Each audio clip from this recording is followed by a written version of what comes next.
Mapagpalang araw po mga kapatid, mga kababayan ko. Inaanyayahan ko po kayo na panoorin po ang video na ito sapagkat ito po ay naglalaman ng napakahalagang mensahe sa bawat isa sa atin. Dito po natin malalaman ang iba't ibang hiwaga ng sanlibutan.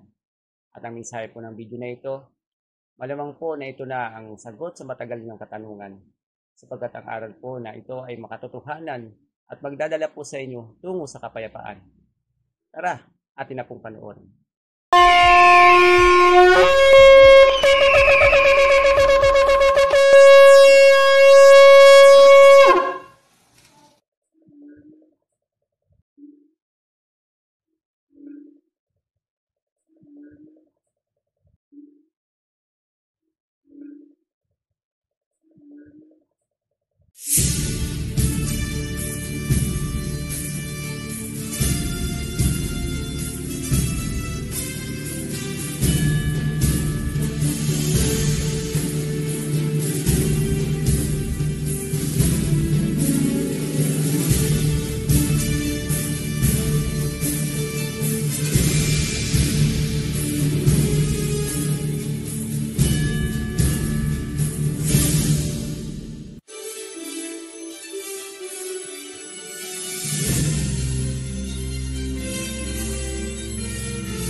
Masayang balita mga Ophirians.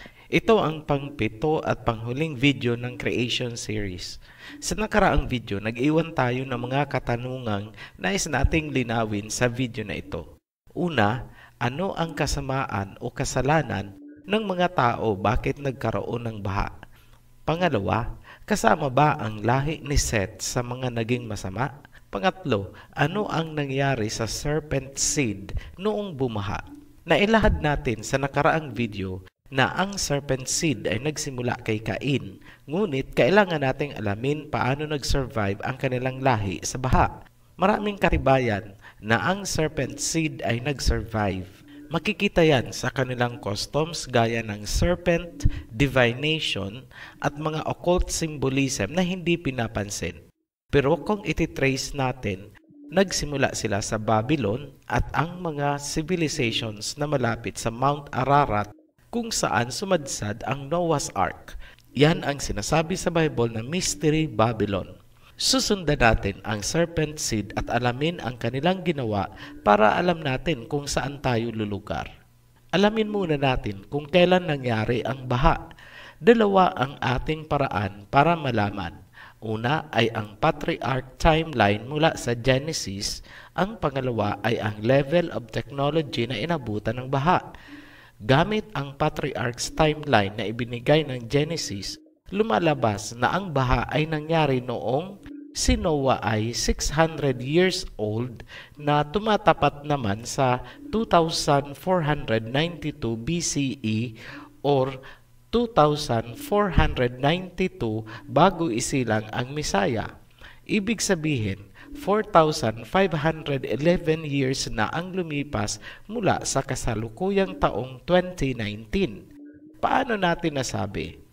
Pansinin ang Genesis chapter 4 verse 19. Sinabing si Tubal-Cain na kaapo-apuhan ni Cain ay nagpapanday na ng bronze and iron tools bago pa man naganap ang baha. Ibig sabihin, Bronze Age. Ayon sa history, ang Bronze Age ay nagsimula sa 3,300 BCE at natapos 1,200 BCE. Pasok na pasok po dyan ang panahon ni Noah at ng baha na naganap noong 2,492 BCE ayon sa Patriarch Timeline. Napatunayan din na ang nasaliksik nating patriarch timeline mula sa Genesis ay tama. Ibig sabihin, tama din ang ating estimate na si Adam ay nilikha noong 4148 BCE. Yan ang tugma ayon din sa patriarch timeline. Hindi na po natin tatalakayin ang mga trivia or nice to know topics gaya ng gaano kalaki ang ark, gaano katagal ang flood, dahil walang direktang kaugnayan sa serpent seed na gusto nating palutangin kung saan napunta at sino sila ngayon. Ang pagkilala sa serpent seed ang ating priority para maunawaan ang mga prophecies na tinawag sa Book of Revelation na Mystery Babylon. Gayunpaman, tatalakayin natin kung saan ginawa ang Noah's Ark bilang introduction ng world territories at ipapaliwanag natin ang Gopher Wood Mystery. Sa ating pagpapatuloy, may kailangan tayong pansinin sa introduction ng family tree ni Adam hanggang kay Noah. Matatagpuan yan sa Genesis chapter 5 verse 1. When Elohim created mankind, He made them in the likeness of Elohim. He created them male and female and blessed them, and He named them mankind when they were created. Tandaang mabuti na ang tawag kina Adam and Eve sa araw na sila ay nilikha ay mankind. Hindi po sila tinawag na sons of Elohim or sons of God. Huwag kalilimutan, sila ay tinawag na mankind. Dahil sa pagkakasala ni Adam and Eve, ang mankind ay nakurap at nahaluan ng serpent seed. Ngayon, maliwanag na sa inyo na ang mankind ay nahahati sa dalawa. Una ay ang pure breed ni Adam na itinuloy ni Seth. Pangalawa ay ang breed ni Cain o ang serpent seed. Ngayon, dahil kumain ng tree of knowledge ang mankind, sila ay naging parang Elohim, alam ang mabuti at masama, at alam kung paano lumikha ng kung ano-ano. Makikita ba yan sa mankind ngayon? Yes, nakakagawa ang mankind ngayon ng virus, nakakagawa ng bomba, nakakapag-cloning, may kaalamang manipulahin ang genes ng mga hayop at tao. Hindi magtatagal, makakagawa na rin ang tao ng tao. In short, totoo ang sinabi na naging parang Elohim ang mankind. Genesis chapter 3 verse 22. And the Elohim said, the man has now become like one of us, knowing good and evil. He must not be allowed to reach out his hand and take also from the tree of life and eat and live forever. Naging co-creators ang tao, kaya hindi dapat payagan na mabuhay ng walang hanggan dahil mapanganib yan sa universe. Nangyayari na ba? Yes. Ang tao ay isa ng threat sa integrity ng universe dahil sa mga outer space exploration natin. So ano ang kasalanan ni Adam and Eve? Yan ang pagkasilaw nila na mapantayan ang kaalaman ng Creator sa panahon na hindi pa sila handa kung paano gamitin ang kaalaman na kanilang nakuha. Dahil dyan, hindi sila dapat mabuhay ng walang hanggan ayon sa Genesis chapter 3 verse 22. Sa makatuwid, napunta ang kaalaman sa maling kamay. Imagine nyo na lang kung walang kamatayan si Albert Einstein. Ano kaya ang mundo ngayon? Baka hindi lang Hiroshima or Nagasaki ang malusaw. Knowledge has gone into the wrong hands. Yan ang nakikita nating rason kaya nilagyan agad ng gwardya ang Tree of Life. Ophirian, tanong lang, sina Adam and Eve ang nagkasala, bakit pati tayo ay nagkasala din at damay sa parusa? Hindi naman tayo ang kumain ng prutas. Hindi ba sabi sa Bible, ang kasalanan ng ama ay hindi damay ang anak? Marami ang nagsasabi na may conflict ang Bible. Hindi po ganon. Kailangan nyo lang pong pansinin kung anong uri ng pagkakasala ang sinasabing damay-damay ang lahat, alin naman ang hanggang 4th generation lang, at anong kasalanan naman ang personal responsibility lang na hindi kadamay ang ama. Yan po ang aming nakikita. Pansinin niyong mabuti itong mga verses. Ezekiel chapter 18 verse 20. The one who sins is the one who will die. The child will not share the guilt of the parent, nor will the parent share the guilt of the child. Maliwanag ang sinabi. Wala daw kinalaman ang anak sa kasalanan ng ama o magulang. Wala din daw kinalaman ang magulang sa kasalanan ng anak. Obvious na ang tinutukoy ay personal na pagkakasala. Kunwari, ninakaw mo ang mangga ng iyong kapitbahay. Pero pansinin nyo naman itong kasunod na verse. Exodus chapter 20 verse 5.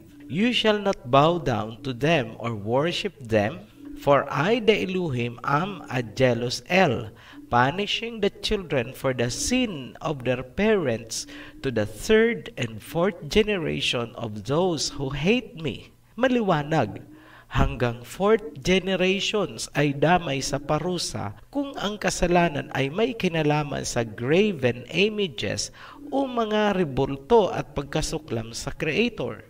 Ngayon, may kasalanan bang minana lang natin habang tayo ay ipinagbubuntis pa lang? Meron. Matatagpuan yan sa Psalms 51 verse 5. Surely I was sinful at birth, sinful from the time my mother conceived me. Makasalanan na daw tayo, ipinagbubuntis pa lang. Anong kasalanan ito? Yan ang kasalanang minana natin mula kina Adam and Eve. Yan ang kasalanan ng mankind. Ang tawag dyan ng ibang relihiyon o sekta ay original o mortal sin. In fairness, sang-ayon po tayo sa interpretasyon nilang yan. Tanong Ofirian, paano namamana ang kasalanan? Parang unfair naman ata yan. Hindi naman natin ginusto. Ganito po yan. Sa kasalukuyan, meron na po tayong technology para baguhin ang genes ng isang tao. Kung familiar po kayo sa tinatawag na germline editing, ito ay isang proseso kung saan pwedeng baguhin ang genes ng inyong magiging anak. In short, mamanipulahin ang genes ng tao gamit ang CRISPR-Cas9 editing machines. Kapag ginawa ang procedure sa similya ng lalaki o similya ng babae o dili kaya sa embryo, ang magiging tao na galing sa procedure na yan ay magtataglay na ng altered gene at isasalin niya ito sa magiging anak niya at magpapasalin-salin na yan ng walang katapusan sa mga susunod na generations. Ibig sabihin, kung ano ang nangyari sa first couple ng Genesis, pwedeng maulit ngayon ng mga scientists. Kaya huwag magtataka kung 500 years mula ngayon ay ibang klaseng tao na ang papalit sa atin. They are calling it evolution. Nilikha sina Adam and Eve upang ipalit sa genetically corrupted first couple na naging extinct dahil sa genetic corruption. Pumalit ang lahi ni Adam and Eve. Ngunit dahil sa pagkakamali nila, nagkahalo-halo ang kanilang pure breed. Nahaluan ito ng serpent seed, humalo din sa seed ng first couple, at bandang huli, humalo din ang Nephilim seed. Ang pagkakasala na gagawin ng kasalukuyang tao na itamper ang germline ay walang pagkakaiba sa kasalanan ni Adam and Eve. Yung mga pabor sa genetic modification ay nagnanais magkaroon ng baby na may taglay na mas mataas na karunungan at kung ano-ano pang katangian. Parang sina Adam and Eve lang na nasilaw sa possible rewards na nagresulta sa pagbabago ng kanilang kamalayan at katawan na naipasa din naman sa atin hanggang sa kasalukuyan. Ngayon, sa Amerika, pinagtatalunan nila ang tungkol sa gene editing. Alam na nila kung paano gagawin, ngunit hindi sila sigurado kung ano ang kahihinatnan ng mga susunod na generation kapag ginalaw nila ang germline ngayon. Ang mga scientist na ito ay parang mga serpent na tumutukso sa sangkatauhan na muling kumain mula sa tree of knowledge of good and evil na pwedeng magresulta sa genetic corruption. Isa lang ang masasabi ng Ophirian heritage. Wala sa tree of knowledge ang kaalaman para magkaroon ng buhay na walang hanggan, kundi nasa tree of life. Bumalik tayo sa Noah's flood. Ang pangalawang dahilan kaya nagpadala ng baha ay ang pagiging rebellious at pagkasuklam ng mga tao sa Creator. Lalong-lalo na ang serpent seed na isinumpa niya. Pansinin nyo ang sinasabi sa Exodus at ikumpara natin ang bigat ng kaparusahang baha. Exodus chapter 20 verse 5, You shall not bow down to them or worship them, for I, the Elohim, am a jealous El, punishing the children for the sin of the parents to the third and fourth generation of those who hate me. So pansinin ang basehan ng parusa sa mga taong nasusuklam sa Creator. Damay ang lahi hanggang sa 4th generation. Masasabi ba nating kinasusuklaman ni Cain at ng kanyang lahi ang Creator? Yes, imposibleng hindi nagkikwento si Cain tungkol sa kanyang pinagmulan na siya ay isinumpa ng Creator. Yan ang mag-justify bakit baha ang naging parusa sa kanyang angkan, damay ang mga bata. Sa mga nagsasabi na wala pang kautusan noon, ganito lang kadali intindihin. Napakasimple, ang baha ay parusa. Tama po. Kung may parusa, ibig sabihin may kasalanan. Magkakaroon ba ng kasalanan kung walang kautusan? Hindi. Ibig sabihin, kaya may parusa kasi may nilabag na kautusan. Ganun kasimple. Dumako tayo sa pangatlong dahilan ng baha. Ito yung interbreeding sa fallen angels. Matatagpuan yan sa Genesis chapter 6, verse 1 and 2. When human beings began to increase in number on the earth and daughters were born to them, the sons of Elohim saw that the daughters of humans were beautiful and they married any of them they chose. Linawin muna natin kung sino ba talaga ang tinutukoy ditong sons of Elohim or sons of God. Marami kasing iginigiit ang doktrina na ang lahi daw ni Seth ang sons of God. Klaruhin po natin.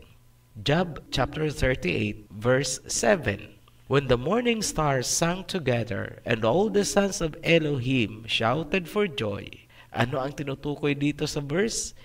Angels, heavenly beings po ang tinawag na sons of Elohim o sons of God.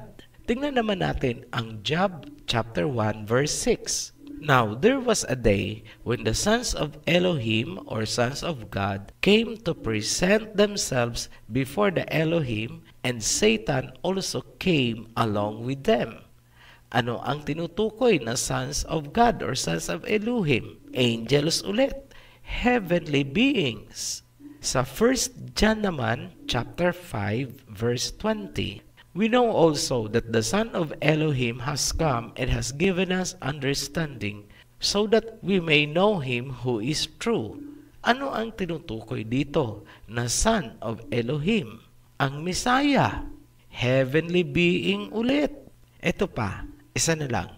Sa panahon ni King Nebuchadnezzar, noong ipinasok sina Shadrach, Meshach at Abednego sa horno, nagulat sila kasi yung ipinasok nila ay 3, ngunit ngayon ay 4 na ang nasa loob. Ang sabi ni King Nebuchadnezzar ay nasusulat sa Daniel chapter 3 verse 25. Look, he answered, I see 4 men loose walking in the midst of the fire, and they are not hurt. And the form of the 4th is like the son of Elohim or son of God. Ano ang tinutukoy dito? Sino na naman yung tinutukoy na Son of God? Ang Messiah, angel, heavenly being ulit. Ngayon, klarado na po sa 4 na talata na ating binasa na ang sons of Elohim o sons of God ay mga heavenly beings. Hindi po sila mankind. Ngayon, bakit nalilito ang karamihan? Dahil hindi nila tinitingnan ang context ng verse na kanilang binabasa. Iba po ang ibig sabihin ng Son of God kapag ginagamit sa gospel. Nagiging symbolic po ito na ang ibig sabihin ay believers or followers ng teachings. Hindi po gospel ang Genesis, kaya hindi po yan applicable dito. Yan po ay doctrinal context. Sa simpleng pag-iisip na lang po tayo, o kaya tinawag na common sense. Kung si Adam and Eve bago nagkasala ay tinatawag na mankind at hindi son of God or son of Elohim, bakit si Seth ay tatawaging son of God? Tandaan ang sinabi natin kanina. Sina Adam at Eve ay mankind, anak nila si Seth. Therefore, ang lahi ni Seth ay nabibilang sa mankind. Hindi po sila ang Son of God. So, lagyan na po natin ang conclusion. Ang Ophirian heritage ay naninindigan na ang ibig sabihin ng sons of God dito sa Genesis ay mga fallen angels. Ngayon, magpatuloy na tayo. Genesis chapter 6 verse 4. The Nephilim were on the earth in those days and also afterward, when the sons of God, sons of Elohim, went to the daughters of humans and had children by them. They were the heroes of old, men of renown. Ayan po, sons of God went to daughters of humans. Para na rin sinabi na ang sons of God went to the daughters of mankind. Iba ang sons of God, iba ang mankind. Kaya nagalit ang Creator. Maraming naniniwala na ang Nephilim daw ay mga higante. Hindi na kami makikipagtalo dyan. Baka nga naman merong Nephilim na naging higante. Pero kaduda-duda ang kwentong yan dahil sa history kung paanong isinali ng mga Greeks ang original Bible. Mukhang nagkaroon ng pagmanipula sa translation ng Bible at iba pang mga extra biblical books gaya ng Book of Enoch. Tanong, ano ba talaga ang ibig sabihin ng Hebrew word na Nephilim? Napakasimple po, the fallen ones. Ibig sabihin, ang Nephilim ay mga sons of God o mga fallen angels at ang kanilang mga anak. Yung mga anak nilang naging human Nephilim hybrids ang naging mga men of renown. Tanong, may Nephilim pa ba pagkatapos ng baha hanggang ngayon? Meron. Klarado ang salita ni Moses na may Nephilim bago bumaha at noong makalipas ang baha. Ngayon, sino ang may kagagawa ng translation na ang Hebrew word na Nephilim ay ginawang giants or higante? Sino po? Mga Greeks. Yan ang Septuagint version ng Bible. Bakit nila ginawang higante ang salitang Nephilim o Nephilim?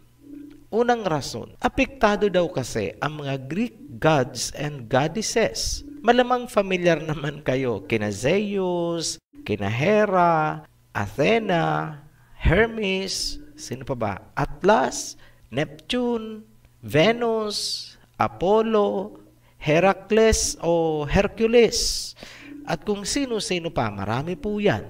Totoo naman talaga, apektado talaga ang kanilang mga mythology at doktrina kung ilalagay sa tama ang translation ng Nephilim.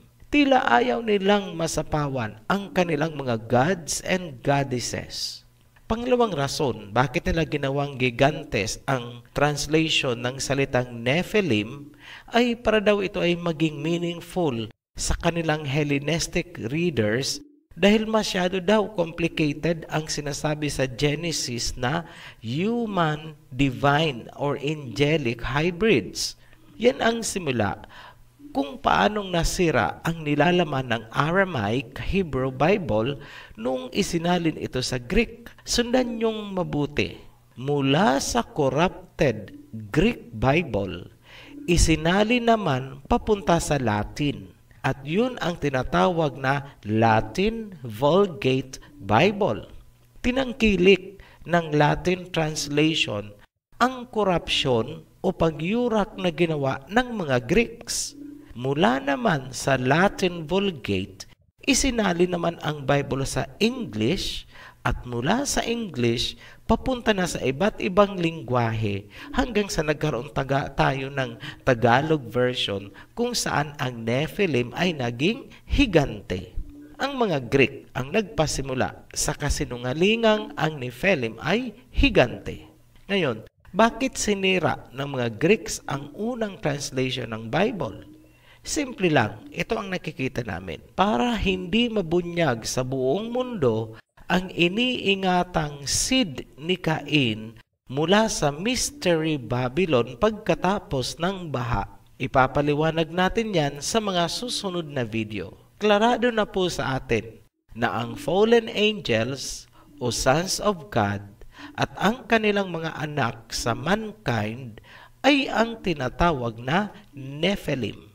Dahil sa taglay na kapangyarihan at kaalaman ng mga Nephilim, ang mga anak nila ang naging great heroes of old and men of renown, ruling over humanity bago pa man ang baha at pagkatapos ng baha. Maliwanag yan sa Genesis chapter 6 verse 4. Ngayon, kailangang pansinin natin na itong sinasabi sa Genesis chapter 6 verse 4 na mga Nephilim, yung lahi nila, ang naging mga tanyag na personalidad, mga heads of state, mga kings, mga queens, sila yung mga royals, at sila yung mga makikita natin sa mga entertainment industries, yung mga kumukontrol ng mga financial institutions or technically, yung economy ng mundo hanggang ngayon. Dumako tayo sa tanong na, ano ang nangyari sa lahi ni Seth? Ang sagot natin dyan ay, naging masama din sila at namatay din sa baha. Baka sabihin nyo na naman na walang ganong sinabi sa Biblia. Alam nyo po, kailangang pairalin po natin ang talas ng isip. Sa mga naging lahi ni Seth, tanging si Noah lang at ang kanyang pamilya at ang mga asawa nila ang nakaligtas. Kung bibilangin nyo po, 8 lang ang tao na sumakay sa Noah's Ark. Ngayon, klarado na po tayo kung ano ang mga naging kasalanan ng mga tao, bakit nagpadala ng baha. Una, ay ang kasalanan na minana kay Adam and Eve. Pangalawa, ay ang hatred ng lahi ni Cain sa Creator. Pangatlo, ay ang interbreeding sa mga Nephilim at iba pang mga kasalanan. Ngayon, ano naman ang nangyari doon sa mga fallen angels? Yung mga fallen angels ay hindi namatay dahil pwede silang bumalik sa pagiging heavenly body hanggang matapos ang baha. Tandaan na hindi pa sila binabawian ng kapangyarihang yon. Ang mga anak nila sa mankind na matatawag natin human Nephilim hybrids ang mga namatay. Ngunit maliwanag na sinabi sa Genesis na may mga Nephilim bago ang baha at pagkatapos ng baha. Ibig sabihin, nagpatuloy ang pag-aanak ng mga Nephilim sa daughters of man pagkatapos ng baha. Kumbaga, balik sa dating gawi. Ganun ang nangyari. Tungkol naman sa serpent seed, ano ang nangyari sa kanila pagkatapos ng baha? May palatandaan ba na merong survivor na serpent seed?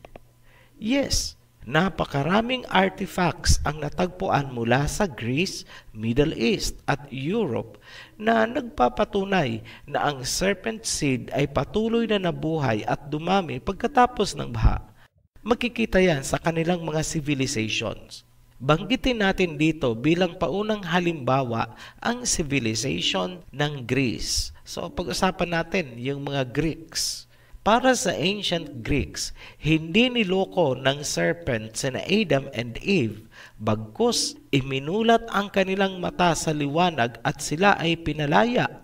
Lumalabas na ang Creator ay naging madamot kina Adam and Eve at ang serpent ang naging bayani.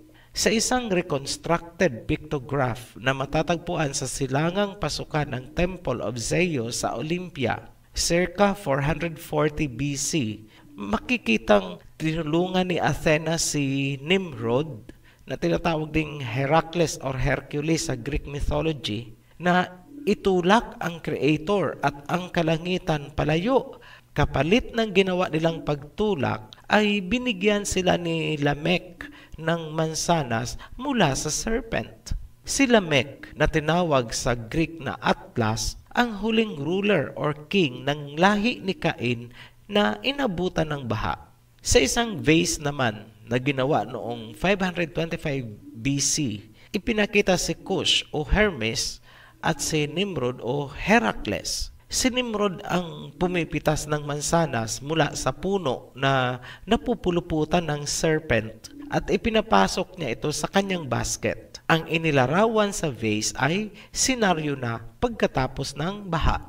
Ang serpent divination ay makikitang nagsimula sa mga civilization sa paligid ng Mount Ararat kung saan sumadsad ang Noah's Ark pagkatapos ng baha. Ibig sabihin, may nakasakay sa Noah's Ark na serpent seed at sa kanya nagsimula ang serpent divination ng Sumer, Mesopotamia, Babylon, Egypt, Greece, Rome, kalakhang Europe, Africa, Asia, hanggang sa kumalat ito buong mundo. Pero kung susuyurin natin ang pinagmulan, ibabalik tayo sa Old Babylon ni Nimrod, at kung susundan mo naman siya sa prophecies, hahantong ka sa Mystery Babylon ng Book of Revelation.